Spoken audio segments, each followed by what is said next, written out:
നമുക്ക് എല്ലാവർക്കും ഏറെ സുപരിചിതമായ പ്രാർത്ഥനയെക്കുറിച്ച് ഞാനിന്ന് നിങ്ങളോട് പങ്കുവയ്ക്കാൻ ആഗ്രഹിക്കുന്നത് സ്വർഗം ആനന്ദിക്കുന്ന പ്രാർത്ഥന, ജപമാല പ്രാർത്ഥന. ഞാനത് പറയുമ്പോൾ നിങ്ങൾക്ക് വളരെ നിസ്സാരമായി തോന്നിയേക്കാം, എന്നാൽ വളരെയധികം ശക്തമായ പ്രാർത്ഥനയാണ് ജപമാല.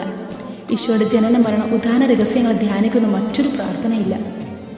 അതിനാൽ തന്നെ ജപമാല മറ്റു പ്രാർത്ഥനയിൽ നിന്നെല്ലാം വ്യത്യസ്തമാകുന്നുണ്ട്.